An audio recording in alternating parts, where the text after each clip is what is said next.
गैर वाम सरकार बनाउने कांग्रेसको योजना तत्काललाई स्थगित। नयाँ सरकार बनेपछि विदेशी शक्तिले अनावश्यक चासो राखेको एमाले अध्यक्ष ओलीको टिप्पणी। राष्ट्रिय गौरवको आयोजनाका रूपमा निर्माण सम्पन्न भएको भैरहवा अन्तर्राष्ट्रिय विमानस्थलमा उडान भने ठप्प। खराब मौसममा अवतरण गराउने प्रणाली सञ्चालनमा भारतको असहयोग। प्रतिनिधि सभाका सभामुख चयनका लागि माघ दोस्रो सातासम्म निर्वाचन गर्ने गृह कार्य सुरु। संसदीय मर्यादा र परम्परालाई अँगाल्दै सन्तुलनकारी भूमिका खेल्न सक्ने व्यक्तिको खोजी। चीनमा कोभिड-19 सम्बन्धी नीतिको विरोध गर्ने सामाजिक सञ्जालका 1000 भन्दा बढी अकाउन्ट बन्द। र एफए कप फुटबलको पछिल्लो खेलमा लिभरपुल र वुल्भरह्याम्पटनले 2-2 को बराबरी।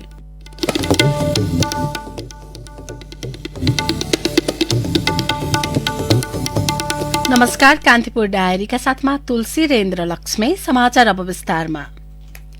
गैर वामपन्थी ध्रुवीकरणबाट तत्काल सत्ता फर्काउने सम्भावना नदेखिएपछि कांग्रेस सभापति शेरबहादुर देउवाले प्रधानमन्त्री पुष्पकमल दाहाललाई विश्वासको मत दिएर माओवादीसँग सत्ता समीकरणको सम्भावना जीवित राख्ने संकेत गर्नुभएको छ। कुनै पनि बेला एमाले अध्यक्ष केपी शर्मा ओलीसँग दाहालको खटपट हुने आकलन सहित देउवाले विश्वासको मत दिने विषयमा पार्टीभित्र परामर्श थाल्नु भएको छ। सिंहदरबार स्थित कार्यालयमा हिजो बसेको कांग्रेस संसदीय दल बैठकको निर्णयमा पार्टी प्रमुख प्रतिपक्षमा बस्ने उल्लेख छैन। निर्णयमा भनिएको छ प्रतिनिधि सभामा प्रभावकारी र जिम्मेवार भूमिका निभाउँदै जनताको विश्वास र पार्टीका साथीहरूको अपेक्षा बमोजिम कार्य गर्न एकताबद्ध ढंगले अघि बढ्न यो बैठक प्रतिबद्धता व्यक्त गर्दछ। बैठकमा सांसदहरूलाई बोल्ने समय नै दिएको थिएन। प्रमुख सचेतक रमेश लेखकले निर्णय गराउनुपर्ने बुदाहरू प्रस्तुत गरेर देउवाले संक्षिप्त मन्तव्य राखेपछि बैठक 26 गते बस्ने गरी टुंग्याइएको थियो। यसैबीच नेपाली कांग्रेसले आफूहरू नयाँ गठबन्धन बनाउने कसरतमा नलागेको बताएको छ। प्रधानमन्त्री पुष्पकमल दाहालले विश्वासको मत लिने दिन नजिकिँदै गर्दा वैकल्पिक गठबन्धन बनाउने प्रयास भइरहेको चर्चा भएका बेला कांग्रेसले आफूहरूले त्यसका लागि कुनै पहल नगरेको बताएको हो। संसदीय दलको हिजोको बैठकपछि नेपाली कांग्रेसका मुख्य सचेतक रमेश लेखकले भन्नुभयो, त्यस्तो केही पनि छैन। हामी कुनै नयाँ गठबन्धन बनाउने, अहिलेको गठबन्धन भत्काउने त्यो सब काममा लागेका छैन। ती जुन चर्चाहरू छन् ती चर्चाका पछाडि सत्यता छैन। प्रतिनिधि सभामा, राष्ट्रिय सभामा, संघीय संसदमा नेपाली कांग्रेसको भूमिकालाई प्रभावकारी, सशक्त, परिणाममुखी बनाउनका लागि त नेताको क्रियाशीलता त हुनै पर्यो नि। होइन, त्यो त हेर्नु, संसदीय पद्धतिमा संसदभित्र रहेका विभिन्न राजनीतिक दलका नेताहरूका बीचमा छलफल त भइरहन्छ। यो त निरन्तर हुने कुरा हो। त्यसको अर्थ कुनै नयाँ गठबन्धन बनिराख्या, अहिलेको गठबन्धन भत्काइराख्या भन्ने होइन फेरि। यसैबीच कांग्रेसले संसदमा आफ्नो भूमिका प्रभावकारी बनाउने निर्णय गरेको छ। त्यसबारे जानकारी दिँदै मुख्य सचेतक लेखकले भन्नुभयो, आजको निर्णय पनि हामीले त्यो गरेका छौँ। हामी प्रतिनिधि सभामा नेपाली कांग्रेसको भूमिकालाई सशक्त र प्रभावकारी बनाउनका लागि एकताबद्ध भएर हामी काम गर्छौँ भनेर पनि आज हामीले पारित गरेका छौँ। यानि कि सिङ्गो पार्टी एकताबद्ध, एक ढिक्का भएर हामी प्रतिनिधि सभामा आफ्नो भूमिका निर्वाह गर्छौँ। त्यस्तै कांग्रेसले संसदीय दलको कार्य समितिलाई छिट्टै पूर्णता दिने बताएको छ। संसदीय दलको नेता र मुख्य सचेतक चयन भए पनि अन्य पदाधिकारी भने कांग्रेसले टुङ्गो लगाउन बाँकी छ।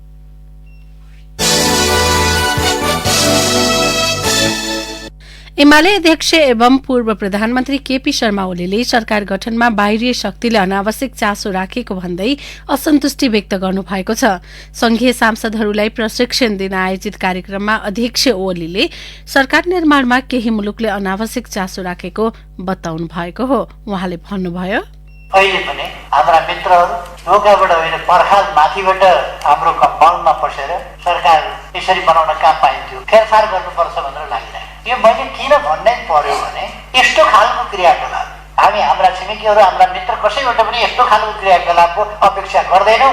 हामी हाम्रो राष्ट्र आफ्नो ढङ्गले चलाउँछौँ। तपाईँहरू जे सहयोग गर्न सक्नुहुन्छ गर्नुहोस्, तर आन्तरिक मामलामा हात हाल्ने, उडल्ने काम नगर्नुहोस्।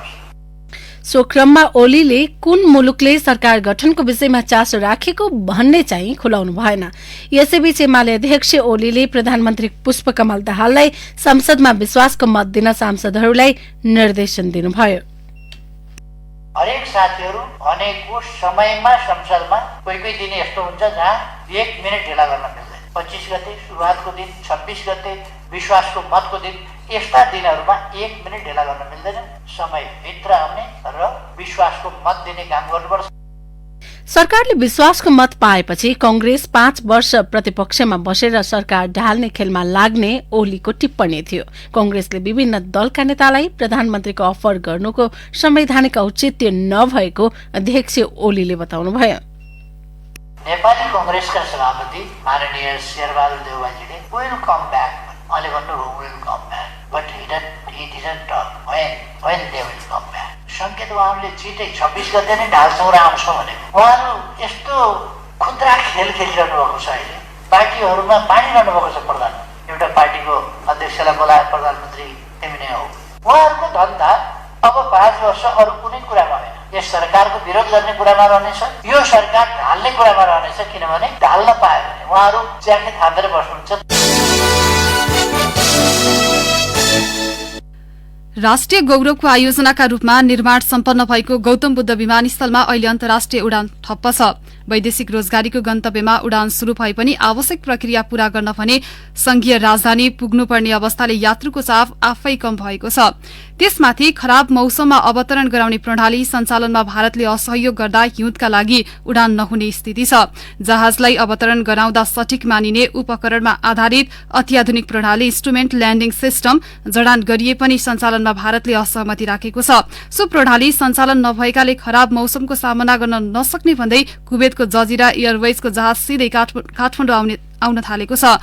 भैरहवामा पहिलो अन्तर्राष्ट्रिय व्यावसायिक उडान शुरू गरेको जजिरा काठमाडौँ फर्किएसँगै अरू अन्तर्राष्ट्रिय वायु सेवा पनि हच्किएका छन्। खराब मौसम, हिमपात र अँध्यारोमा जहाजलाई सुरक्षित अवतरण गराउन मार्गदर्शन गर्ने आईएलएस विमानस्थलको धावन मार्गमा जडान गरिएको छ।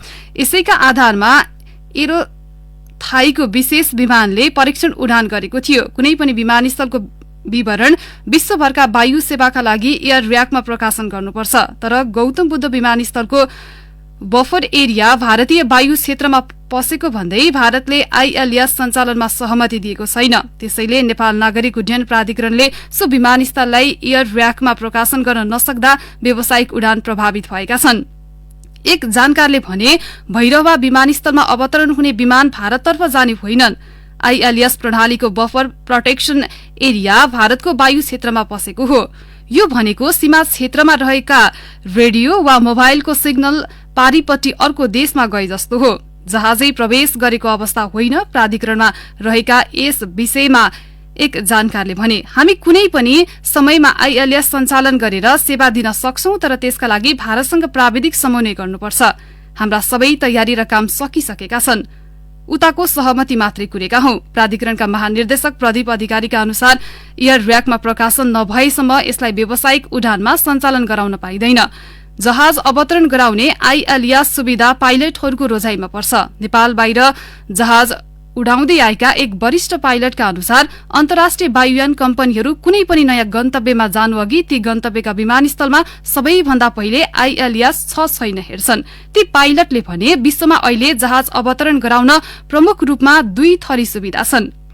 एउटा सटीकता भएको प्रिसिजन र अर्को नन प्रिसिजन एप्रोच प्रणाली। अहिले विकास भएको प्रिसिजन एप्रोचमा जहाज धावन मार्गको बिन्दुसम्मै आइपुग्छ। पाइलटले ल्याउनै पर्दैन। त्यसैले अहिलेका पाइलटहरू आईएलएस खोज्छन्। सटीकता नभएको नन प्रिसिजनमा उपकरणहरूले एउटा बिन्दुसम्म जहाजलाई ल्याइदिएपछि पाइलटले बाँकी निर्णय गर्नुपर्छ। दोस्रो विश्वयुद्धका विकास भएको पुरानो प्रणाली अपनाउन नाक खुम्च्याउँछन्। हिउँदमा भइरहेको मौसम खराब हुने हुनाले जहाजलाई पश्चिमतर्फबाट अवतरण गराउँदा न्यूनतम 1800 र पूर्वबाट अवतरण गराउँदा 2200 मिटर भिजिबिलिटी आवश्यक पर्छ। तर भइरहेमा आईएलएस सञ्चालनमा आएपछि पाइलटहरूले पहिलो नम्बरको क्याट-1 प्रणाली अपनाउनेछन्। यसो गर्दा जहाजलाई 800 मिटरसम्मको भिजिबिलिटीमा अवतरण गराउन सकिनेछ। नेपाल बाहिरबाट आउने जहाज सिमाराबाट भरतपुरको आकाश हुँदै भैरवा पुग्ने हवाई मार्ग बनाइएको छ। सिमाराबाट गौतम बुद्ध विमानस्थल 20 देखि 24 मिनटको दूरीमा छ। यो काठमाडौँको दाँजोमा करिब 7 मिनट लामो हो।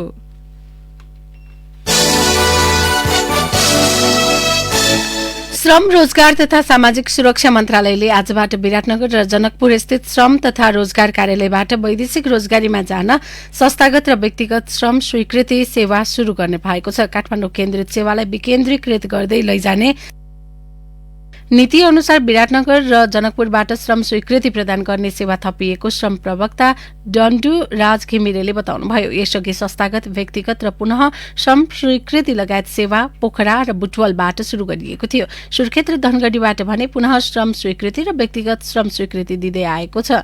4 स्थानबाट संस्थागत, व्यक्तिगत र पुनः श्रम स्वीकृति र 2 स्थानबाट पुनः श्रम स्वीकृति र व्यक्तिगत श्रम स्वीकृति प्रदान गर्न लागि घिमिरेले बताउनुभयो। कान्तिपुर डायरीमा अब ब्रेकको पालो। ब्रेकपछि कान्तिपुर डायरीमा अब कान्तिपुर सविस्तारको पालो। कान्तिपुर सविस्तार। 2072 सालमा नयाँ संविधान जारी भएपछिको दोस्रो निर्वाचनबाट निर्वाचित प्रतिनिधि सभाले आफ्नो काम थालनी गरिसकेको छ। सांसदहरूको शपथ ग्रहणपछि प्रतिनिधि सभा अब प्रधानमन्त्रीको विश्वासको मत लिने प्रक्रियामा प्रवेश गर्दैछ भने छिट्टै सभामुख र उपसभामुख चयनका लागि निर्वाचनको तयारी भएको छ। माघको दोस्रो सातासम्म सभामुख र उपसभामुखका लागि निर्वाचन हुने सम्भावना छ। खास गरी विगतमा कतिपय सभामुखले दलीय आग्रह, पूर्वाग्रहका आधारमा व्यवहार गर्दा संसदीय मर्यादा कायम राख्न नसकेको टिप्पणी हुँदै आएका छन्। त्यसैले संसदीय मर्यादा र परम्परालाई अंगाल्दै संसदभित्र सन्तुलनकारी भूमिका खेल्न सक्ने व्यक्ति सभामुख हुनुपर्ने आवाज उठेका छन्। व्यवस्थापिकाको मियो मानिने सभामुखका लागि निर्वाचन गर्ने तयारी भएसँगै कस्तो व्यक्तिलाई सभामुखमा सिफारिस गर्ने भन्ने विषयमा दलहरू आन्तरिक गृह कार्यमा जुटेका छन्। सत्तारूढ गठबन्धनभित्र सभामुख कसले पाउने भन्ने टुङ्गो नलागे पनि संसदीय व्यवस्थालाई निष्पक्ष र पारदर्शी राख्ने महत्वपूर्ण जिम्मेवारी सभामुखमा केन्द्रित हुने भएकाले अबको 5 वर्ष देशको संसदीय अभ्यासलाई थप परिष्कृत बनाउँदै लैजान सक्ने नेतृत्वको खोजी गर्नुपर्ने देखिएको छ। राज्यका प्रमुख अंगहरू बीचको शक्ति सन्तुलन हुने निकायका रूपमा रहेकाले पनि दलहरूले आफू अनुकूलको व्यक्तिलाई सभामुखमा सिफारिस गर्ने परम्पराले यस पटक पनि निरन्तरता पाउने निश्चय छ। विक्रम सम्वत 2015 सालमा प्रथम आम निर्वाचन सम्पन्न भए पश्चात देशले 8 वटा सभामुख पाइसकेको छ। प्रतिनिधि सभामा निर्वाचित सांसदबाटै सभामुख हुने व्यवस्था भए पनि कार्यकालभरि कुनै दल वा पार्टीभित्र आस्था नराखी निष्पक्ष कार्य सम्पादन गर्नुपर्ने भएकाले सभामुखको पद थप ओजपूर्ण बन्ने पूर्व सभामुखहरूको भनाइ छ। पूर्व सभामुख रामचन्द्र पौडेल भन्छन्, सभामुखले संविधान र संसदको नियमावली, संसदको कायदा कानून, संसदको आचरण, संसदीय व्यवहार, संसदीय मर्यादा सबैको पालना गर्न सक्नुपर्छ। मान्यता जानेको पनि हुनुपर्छ, योग्यता पनि चाहिन्छ। पहिलो आम निर्वाचन भएको 2015 सालदेखि 2079 सम्मको संसदमा नेपाली कंग्रेसका 4 जना र वामपन्थी दलको तर्फबाट 4 जना सभामुख भएका छन्। विक्रम सम्वत 2015 सालमा सम्पन्न आम निर्वाचनपछि पहिलो सभामुख कंग्रेस नेता कृष्ण प्रसाद भट्टराई भए। विक्रम सम्वत 2048 मा दमननाथ ढुङ्गाना, 2051 मा रामचन्द्र पौडेल, 2056 मा तारानाथ राणाभाट सभामुख भएका थिए। 2064 को संविधान सभा निर्वाचनपछि सुभाष नेङबाङ संविधान सभा अध्यक्ष र सभामुख दुवैको भूमिकामा थिए। 2072 सालमा ओन्सरी घरती, 2074 मा कृष्ण बहादुर महरा र 2075 मा अग्नि सापकोटा सभामुख भइसकेका छन्। अहिलेसम्मको नेपालको संसदीय अभ्यास हेर्ने हो भने सभामुखले कार्य सम्पादनका क्रममा आफ्नो दल विशेष रंग नदेखाएको कमै होला। पूर्व सभामुख सुभाष चन्द्र नेङबाङ, सभामुखले निष्पक्ष संसदीय भूमिका निभाउँदा देशको संसदीय व्यवस्था नै सफल हुनेमा विश्वास व्यक्त गर्छन्। सभामुख निष्पक्ष हुनुपर्छ, सभामुख सबैको लागि साझा हुनुपर्छ, सभामुख दलभन्दा माथि उठ्नुपर्छ, सत्ता पक्ष र प्रतिपक्ष भन्दा माथि उठ्नुपर्छ। त्यसैले एउटा दलको हुन्छ एउटा व्यक्ति, तर जब ऊ सभामुखमा निर्वाचित हुन्छ तब ऊ दलभन्दा माथि उठेर उसले व्यवहार गर्न सक्नुपर्छ। सभामुखलाई हामीले हाम्रो पार्लियामेन्टको रेफ्री बनाएको, त्यसैले सभामुखमाथि सबैको विश्वास हो। यो कुरालाई बुझेर सभामुखले सबैको विश्वास बोक्ने ढङ्गले, सबैको विश्वास बोकेको व्यक्तिको नाताले उसले काम गर्नुपर्छ। संवैधानिक निकायका पदाधिकारीहरू नियुक्तिको सिफारिस गर्ने संवैधानिक परिषदको पदेन सदस्यदेखि सरकारका काम कारवाहीको अनुगमन नियन्त्रण गर्ने संघीय संसदको प्रमुख भूमिका निर्वाह गर्ने भएकाले पनि सभामुख पद महत्वपूर्ण मानिन्छ। 2056 देखि 2063 सम्म संसदको सभामुख बनेका पूर्व सभामुख तारानाथ राणाभाट अहिलेको बदलिदो परिस्थिति अनुरूप संघीय संसदको सभामुख आउन आवश्यक रहेको बताउँछन्। संसद सांसदहरूको थलो मात्रै नभई सिङ्गो जनताका प्रतिनिधिले प्रतिनिधित्व गर्ने स्थान भएकाले सबैका आवाजलाई निष्पक्ष सम्बोधन गर्न सक्ने सक्षम व्यक्ति आजको आवश्यक रहेको उनको भनाइ छ। उनी भन्छन्, सभामुख भइसकेपछि पार्टीको सदस्यका हैसियतले म त्यहाँ आसीन छु भन्ने कुरालाई बिर्सेर म मुलुकको साझा नेतृत्वमा यो संसदको चाहिँ चेयर ग्रहण गरिराखेका छु र यसमा पक्ष प्रतिपक्ष एक उभेक यो जाति उ जातिका प्रतिनिधिहरूको पक्ष लिने वा भनाइलाई चाहिँ प्रभावमा पार्दिने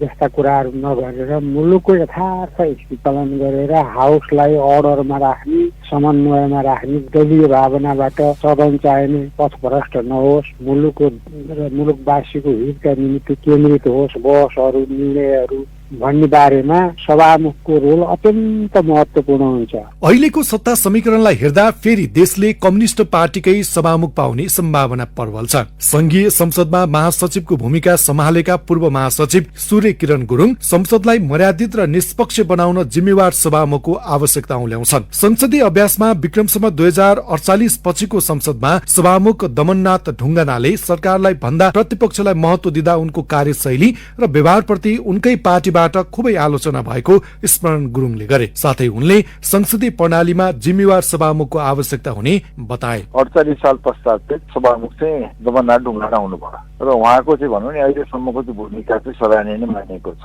त्यसले गर्दाखेरि अब त्यो वेस्टमिन्स्टर पार्लियामेन्ट सिस्टम अडप्ट गरेछौँ होइन, त्यसमा चाहिँ भनौँ नि अब जुनसुकै पार्टीको सभामुख भएपछि अब सभामुख भइसकेपछि त्यो व्यक्ति चाहिँ पार्टीबाट चाहिँ आफ्नो सदस्य त्याग गर्ने र एउटा चाहिँ निष्पक्ष ढङ्गले चाहिँ आफ्नो काम कारवाही सञ्चालन गर्नुपर्ने हुन्छ। अहिलेको चाहिँ भनौँ नि सभामुख चाहिँ भनौँ पार्टीको सभामुख जस्तो भयो, अहिले पनि हामीसँग मौका छ।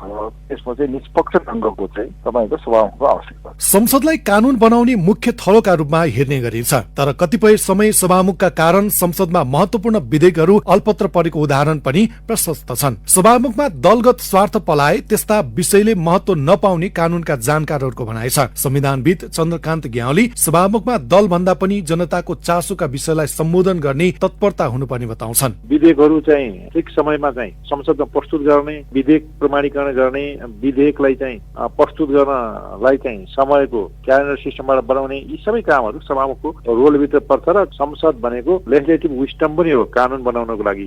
ठिक समयमा चाहिँ सरकारले पेश गरेका विधेयकहरूलाई ठिक समयमै त्यही तालिका अनुसार संसदको हाउसमा उसले पुर्याएन भने त्यसको चाहिँ खास रोल पनि देखिँदैन। त्यसैले उसले पार्टीभन्दा माथि उठेर सरकारले ल्याएका विधेयकहरूलाई एउटा क्यालेन्डर सिस्टमबाट ठिक समयमै संसदभित्र पेश गर्नु उसको कर्तव्य हो। सभामुख संसदीय अभ्यासलाई निरन्तरता दिने व्यक्ति मात्रै नभई देश र जनताका सवालमा खबरदारी गर्ने महत्वपूर्ण पदाधिकारी हुन्। त्यसैले संविधान जारी भएपछिको दोस्रो निर्वाचनबाट निर्वाचित प्रतिनिधि सभा हाँक्ने सभामुखमा आउने व्यक्तिप्रति धेरैको चासो देखिन्छ। रेडियो कान्तिपुरका लागि सन्तोष गन्धर्व।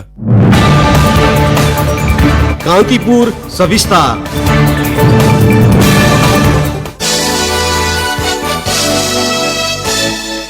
प्रतिनिधि सभा एवं प्रदेशसभा निर्वाचनमा एउटै चुनाव चिन्हबाट लडेका पुष्पकमल दाहाल नेतृत्वको माओवादी केन्द्र र बाबुराम भट्टराई नेतृत्वको नेपाल समाजवादी पार्टीबीच पार्टी एकता हुने भएको छ। एकीकृत पार्टीको नाम नेकपा समाजवादी राख्ने करिब करिब सहमति भएको छ। एकीकृत पार्टीको नाम परिवर्तन गर्नुपर्ने भट्टराईको शर्त मान्न दाहाल तयार भएपछि एकताको वातावरण बनेको हो। एकता प्रक्रिया अघि बढ़ाउन हिजो बिहान दाहाल र भट्टराई बीच भेटवार्ता पनि भएको थियो। नेताहरूका अनुसार भट्टराईले पार्टीको नाममा नेकपा पनि हटाउन माग गर्नु भएको थियो, तर आफूहरू माओवादी हटाउन तयार भएका कारण नेकपा राख्नुपर्ने तर्क दाहालको थियो।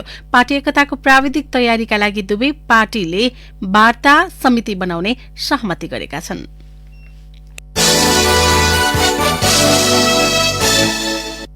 उपप्रधान तथा गृहमन्त्री रवि लामिछानेले नेपाल प्रहरी र सशस्त्र प्रहरीका दृढ भौतिक संरचना हटाउन पहल गर्ने प्रतिबद्धता जनाउनु भएको छ।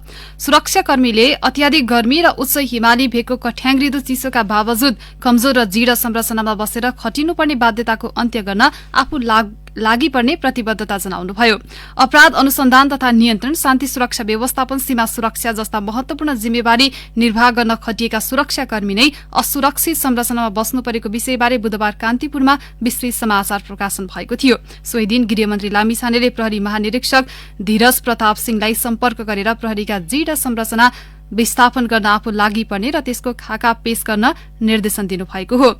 महानिरीक्षक सिंहलाई दिएको निर्देशन उल्लेख गर्दै लामिछानेका प्रेस संयोजक नवराज पाण्डेले भन्नुभयो, सुरक्षाकर्मी बस्ने ठाउँ सुविधा सम्पन्न हुनुपर्छ। राष्ट्रको सेवामा खटिने सुरक्षाकर्मीलाई न्यूनतम आधारभूत सुविधा हुनुपर्छ। कान्तिपुर डायरीमा पुनः ब्रेकको पालो। ब्रेकपछि अब आर्थिक प्रसंग। नेपाल कृषि प्रधान देशको रूपमा चिनिए पनि सरकारले किसानलाई मल र बिउ समयमा उपलब्ध गराउन सकेको छैन। धान चामलको माग बढ़िरहँदा उत्पादन घट्दो क्रममा छ। धान खेती विस्तार गरी स्वदेशी चामल उत्पादन बढाउन भन्दै झण्डै आधा दर्जन कार्यक्रम र योजना सञ्चालनमा छन्, तर धानमा तत्काल आत्मनिर्भर हुन सक्ने अवस्था नभएपछि विज्ञहरूले भने चिन्ता व्यक्त गरेका छन्।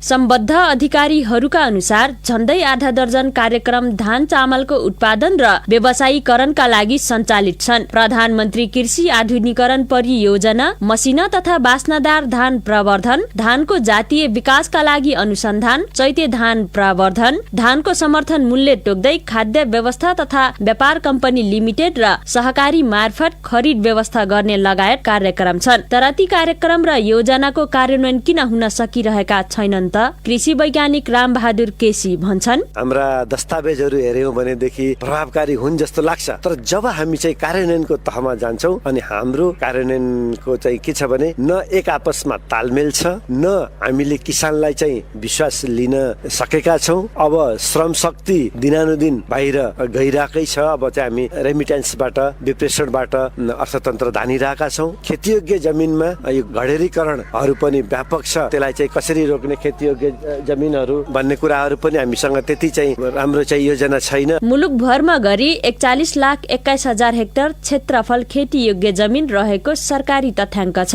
त्यसमध्ये 30,91,000 हेक्टर क्षेत्रफलमा परम्परागत रूपमा कृषि कर्म हुँदै आएको छ, जसमध्ये 15 लाख हेक्टर क्षेत्रफल जमिनबाट वार्षिक 55 लाख मेट्रिक टन हाराहारीमा धान उत्पादन हुने गरेको छ। 10,30,000 हेक्टर क्षेत्रफल जमिन भने अझै पनि बाँझो छ। बाँझो खेतको उपयोगमा ध्यान जान नसकिरहँदा धान खेती गर्ने किसानलाई सिंचाई, मल, बिउको शास्तिको समस्या वर्षौंदेखि उस्तै छ। धान चामलको उत्पादन घट्नुमा सिंचाई, मल र बिउ मुख्य चुनौती बनेको बताउँछन् कृषि अनुसन्धान निर्देशनालय मध्य प्रदेश परवानीपुरका निर्देशक डाक्टर रामवरण यादव। मल खाद्य समस्या यो ग्लोबल समस्या हो, यो नेपालको मात्रै समस्या होइन। अहिले सर्फेस इरिगेसन पनि टोटली बर्खाको भरमा छ। सरकारी तथ्याङ्क अनुसार मुलुकभर औसतमा प्रति व्यक्तिले प्रति वर्ष 137 केजी चामल उपभोग गर्छन्। सो अनुसार चामलको माग करिब 40 लाख मेट्रिक टन देखिन्छ। उत्पादनको हिसाबले करिब 55 लाख मेट्रिक टन धान प्रशोधन गर्दा 35,20,000 मेट्रिक टन चामल मात्रै उपलब्ध हुने सरकारी तथ्याङ्क छ। करिब 4,80,000 मेट्रिक टन बराबरको चामल अपुग देखिन्छ। गत आर्थिक वर्षमा 14,79,000 हेक्टर क्षेत्रफलमा धान रोपाई भएको थियो। सोबाट 51 लाख मेट्रिक टन धान उत्पादन भयो। चालु आर्थिक वर्षमा 14,47,000 हेक्टर क्षेत्रफलमा गरिएको रोपाईबाट 54 लाख मेट्रिक टन धान उत्पादन भयो। चामलको माग बढ्दै जाँदा उत्पादनका लागि खेती योग्य जमिन घट्नु अर्को एउटा समस्या हो। धान चामलमा मुलुक आत्मनिर्भर हुन नसक्नुको कारण बारे कृषि तथा पशुपक्षी विकास मन्त्रालयका प्रवक्ता प्रकाश कुमार सञ्जेलले भने, हाम्रो खाने बानी पनि अलिकति हामीलाई चाहिने भन्दा चामल बढी नै निर्भर भएको। 121 केजी व्यक्ति प्रति वर्ष आवश्यक पर्नेमा हामीले अहिले प्रति वर्ष 137 केजी उपभोग गरिरहेको भनेपछि चामलमा बढ्दो निर्भरता छ, बढ्दो क्षेत्रफल छ र उत्पादकत्व वृद्धि गर्नको लागि अलिकति अनुसन्धानमा जनशक्ति र अन्य विभिन्न समस्याहरू छन्। बाँझो जमिनको सदुपयोग, कृषि प्रणालीमा सुधार, कागजी दस्तावेजमा भएका परियोजनाका सफल कार्यान्वयनलाई अघि बढाउनु पर्ने विज्ञहरूले बताएका छन्। अन्यथा सिंचाईको पर्याप्त व्यवस्था नभएको तथा सिजनमा मल र गुणस्तरीय बिउ उपलब्ध नहुने जस्ता समस्याले किसानलाई मात्र पिरोल्ने छैनन्, खाद्यान्नमा आत्मनिर्भर बन्ने सरकारी लक्ष्य समेत अल्पत्र हुने पक्का छ। रेडियो कान्तिपुरका लागि सरिता थारू। अब अन्तर्राष्ट्रिय प्रसंग। चीनमा सरकारको कोभिड-19 नीतिको विरोध गर्ने 1,000 सामाजिक सञ्जालका अकाउन्ट बन्द गरिएको छ। चीनको सबैभन्दा बढ़ी प्रयोगकर्ता रहेको सिना विभो नामक सामाजिक सञ्जालमा 12,854 जना विभिन्न प्रकारका सरकार विरोधी पोस्ट पाइएको अल जजिराले उल्लेख गरेको छ। विज्ञ, विद्यार्थी, स्वास्थ्य कर्मीले गरेका सरकार विरोधी टिप्पणीका कारण केही अकाउन्ट अस्थायी र केही अस्थायी रूपमा केही अकाउन्ट स्थायी र केही अस्थायी रूपमा बन्द गरिएको छ। बन्द हुनेमा 1120 अकाउन्ट छन्।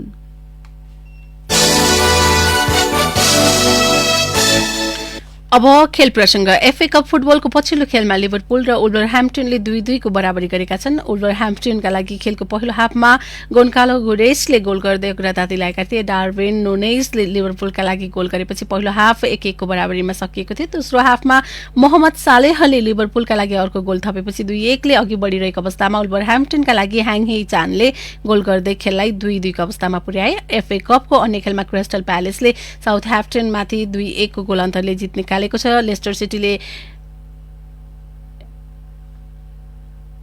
गिलिङहममाथि 1-0 गोल अन्तरको जित निकालेको छ। वाटफोर्डले रिडिङले 2-0 ले हराउँदा टटनह्यामले पोर्ट्समाउथलाई 1-0 ले हराएको छ। जाँदै मौसम सम्बन्धी जानकारी। पश्चिमी न्यूनचापीय प्रणालीको सामान्य प्रभाव रहेको छ। आज मुलुकभर पहाड़ी भूभागमा मौसम सामान्यतया सफा रही तराईका धेरै भूभागमा हुस्सो कुहिरो लाग्ने सम्भावना छ। आज अधिकतम तापक्रम 20 डिग्री सेल्सियससम्म पुग्नेछ। सूर्योदय केही बेर अघि 6:56 भयो भने सूर्यास्त भरे साँझ 5:25 हुनेछ। हवस् त यिनै सँगसँगै कान्तिपुर डायरीको यो बुलेटिन यही सकिन्छ। तुलसी र इन्द्रलक्ष्मी बिदा हुन्छौं। नमस्कार।